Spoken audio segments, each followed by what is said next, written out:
And here's the part nobody likes talking about. Sometimes being tough has nothing to do with fighting back. Sometimes being tough means admitting you're hurt. Yeah, that sounds less exciting. But hear me out. A lot of people are comfortable showing anger because anger feels powerful.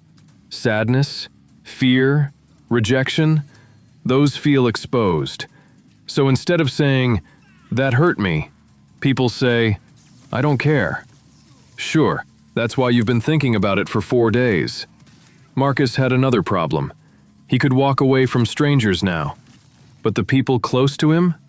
That was harder. His girlfriend told him, "Every time something bothers me, you turn it into an argument." Marcus wanted to say, "That's not true." Then he stopped. So instead he asked, "What do you mean?" And that changed the conversation. Not because she won, not because he lost. Because for once, he listened without preparing his comeback. Some people don't listen to understand, they listen to reload. You're halfway through your sentence, and they're already mentally loading the next missile. Then both people leave thinking, they never listen. Correct. Neither of you did. Here's another thing people confuse with toughness: never apologizing. Some folks will do Olympic-level gymnastics just to avoid saying, "I was wrong." They'll say, "I'm sorry you feel that way." That's not an apology. That's customer service language. A real apology sounds like, "I did that. It was wrong. I'll do better." No but. No 12-minute documentary explaining why you did it. Just accountability. And I'm not telling you to become a doormat. Boundaries still matter. Sometimes strength means saying no. Sometimes it means leaving. Sometimes it means cutting somebody off. But here's the difference. A boundary protects your peace. An ego protects your image. Know which one you're defending. Marcus used to stay in arguments long after they stopped being useful. Why? Because leaving felt like losing. Then he realized, if the conversation is destroying your peace, your goal shouldn't be to win it. Your goal should be to end it.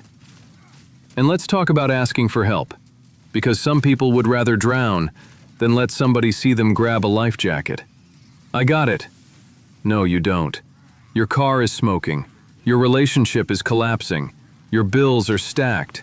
You haven't slept. And you're still saying, "I got it." My brother, you visibly do not got it. Asking for help is not weakness.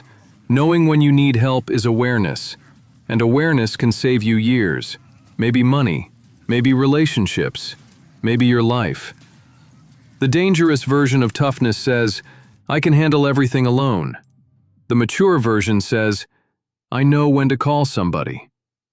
Marcus eventually started doing something he'd never done before. He talked to people before things exploded, not after.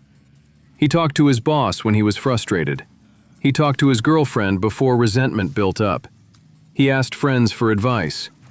And weirdly, his life got quieter. Not perfect, quieter. Because fewer problems became emergencies. That's the part people miss. Real strength often looks boring. Keeping your word, saying no without screaming, apologizing without being forced, leaving before the fight starts, walking away from somebody you still love because the relationship is destroying both of you. None of that looks tough on Instagram, but in real life, that's where toughness matters. Anybody can look strong for 30 seconds. Can you admit you're wrong when you could blame somebody else? Can you walk away when your pride wants you to stay? Can you ask for help before the damage is permanent? That's strength. Not pretending nothing hurts you, not pretending you need nobody, not turning every disagreement into a war. Being tough has limits, because toughness is supposed to protect your life. The moment it starts destroying your job, your relationships, your freedom, your peace, it stopped being strength. It became ego. And ego? Ego will convince you you're winning, while it burns everything around you. So yeah, stand tall, have a backbone, Defend yourself. But don't become so obsessed with proving you're hard that life has to break you just to teach you how to bend. Because sometimes, the toughest thing you can say is, "I need help. I was wrong. I'm hurt. I'm leaving." Or simply, "I'm done arguing." And if that feels weak to you, you might still be confusing strength with performance. Marcus finally understood the lesson. Being tough was never supposed to mean being angry all the time. It was never supposed to mean winning every argument, or making sure nobody ever saw you vulnerable. Real toughness is knowing what deserves your energy and what doesn't. Because if every insult gets a reaction, every disagreement becomes a war, and every mistake feels like disrespect, then you don't have strength. You have exhaustion. Marcus used to think power looked loud. Now he realized power often looks quiet. It's the person who gets disrespected and still chooses the smartest response. It's the person who gets angry but doesn't let anger make decisions. It's the person who can say, "I'm not doing this," and mean it. No yelling, no threat, no dramatic exit. Just done. That's a different kind of scary, because you can't easily manipulate somebody who doesn't need to prove anything to you. And that's the final trap.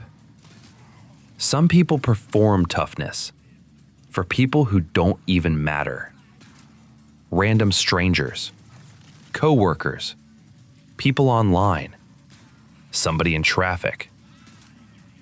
Imagine risking your future because a man in a Nissan Altima didn't use his turn signal. Absolutely not. Your life is too expensive for that. Marcus started thinking about cost. If I react, what does this cost my peace, my time, my relationship, my reputation, my freedom? Every reaction has a price tag. Some are life-changing. And ego has a bad habit of saying, "Pay it," even when the purchase is stupid. Maturity isn't becoming passive. It's becoming selective. You still have boundaries, but now you choose the battlefield. You stop fighting people who have nothing to lose when you have everything to lose. And here's something nobody likes hearing. Sometimes the person you need to beat is yourself. The version of you that needs the last word. The version that wants revenge. The version that says, "If I let this go, they win." Maybe. Let them win the argument. You win the week. Let them win the comment section. You keep your peace. Let them think you're scared. You keep your job, your freedom, your future. That's a trade I'll take every time. Marcus didn't become soft. He became harder to control. Before, anybody could press the right button. Call him weak. Disrespect him. Challenge him. And boom, they owned his next move. Now, he started deciding for himself. That's what control looks like. Not controlling everybody else. Controlling you.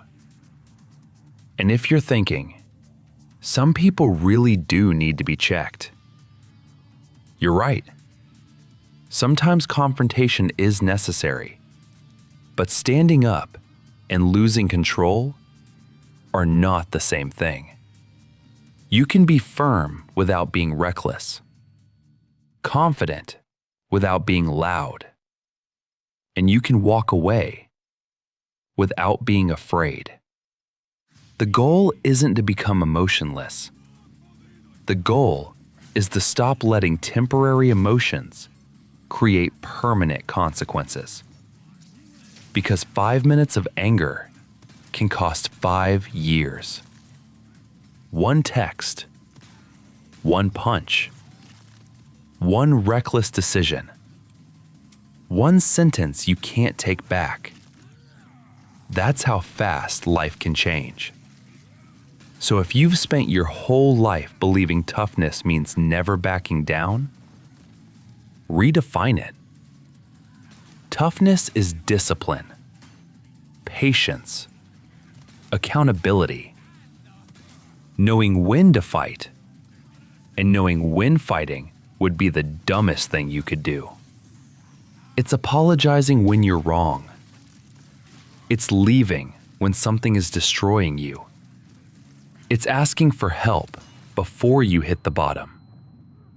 And sometimes, it's forgiving somebody without ever letting them back into your life. Forgiveness doesn't always mean access. Remember that. So what happened to Marcus? He didn't become perfect. Nobody does. He still got irritated, still had bad days, still had moments where the old version of him wanted the steering wheel. But now, instead of asking, "How do I prove I'm tough?" he asked, "What decision gives me the best life tomorrow?" That question changed him. And maybe that's the question more of us need. Not, "How do I look right now?" but, "Who do I become if I keep reacting like this?" Because eventually, your reactions become your consequences, and your choices become your life. So be tough, absolutely, but be smart enough to know toughness has limits. And when pride tells you to destroy something valuable, just to prove you can't be disrespected, let pride lose. Because sometimes, walking away isn't losing the fight. It's refusing to lose yourself.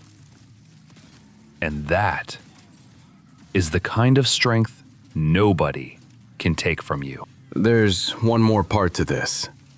Eventually, being tough stops being about how you react to other people. It becomes about what you do when life hits you.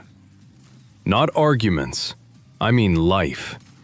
Loss, failure, rejection, getting fired, losing money, watching a plan fall apart. Anybody can feel strong when things are going their way. The real question is, who are you when nothing is? Marcus learned this the hard way. Months later, his relationship ended. No screaming, no betrayal, just two people realizing it wasn't working. Marcus hated that. There was nobody to fight, nobody to blame. Sometimes life hurts you without giving you somebody to punish for it. That can be harder. Old Marcus would have buried it. Whatever. I'm good. She lost me. Meanwhile, he'd be checking her page at 2:14 in the morning like an unpaid private investigator. But this time, he did something different. He let it hurt.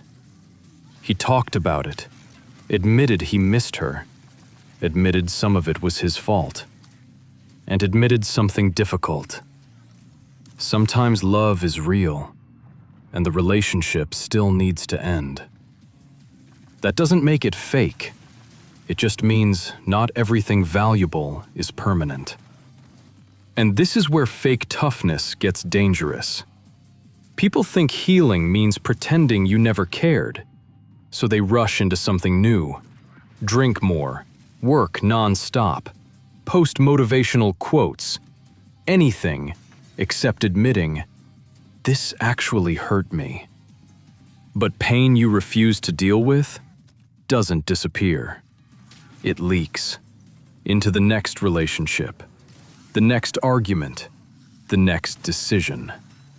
Now somebody new is paying for something they didn't even do. That's not strength. That's untreated damage with good posture. Marcus started going to the gym more, but not because he wanted revenge pictures. No dramatic, she's gonna regret losing me. Relax, Batman. He went because routine helped. He worked, saw friends, sat with the discomfort. Little by little, life felt normal again. Not because he won the breakup, because he survived it without destroying himself. Maybe that's toughness too. Can you go through something painful without making your pain everybody else's problem? Can you lose without becoming bitter? Can somebody leave without you punishing the next person? That takes strength. Because hurt people love saying, "I'll never let anybody do that to me again." Sounds powerful, until never getting hurt again becomes never trusting, never opening up, never loving fully, never letting anybody close enough to matter. You protected yourself from pain, and accidentally protected yourself from happiness too. That's not winning. Marcus eventually realized toughness isn't a wall.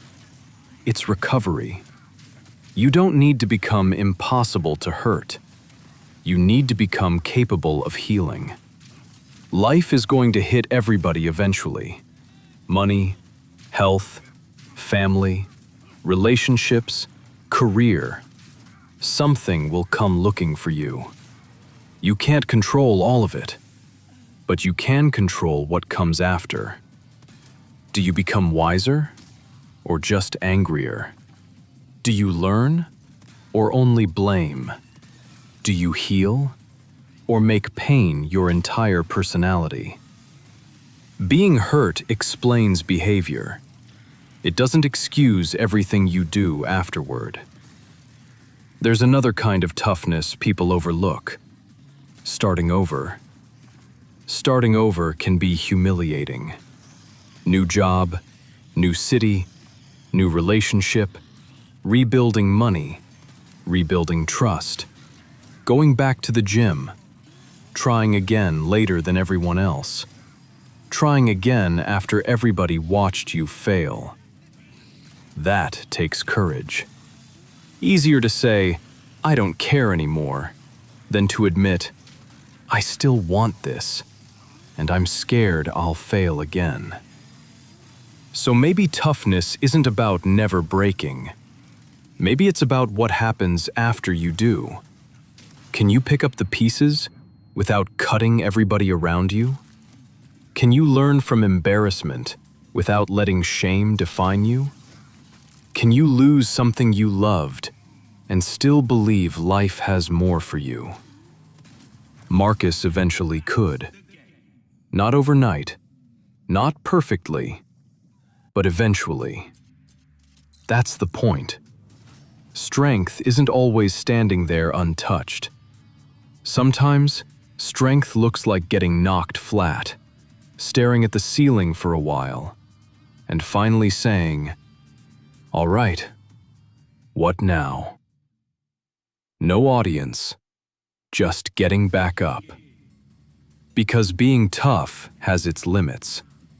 But resilience? That's different. Toughness says, "Nothing can hurt me." Resilience says, "It did hurt me, and I'm still here." If you ask me, That second one is a whole lot stronger.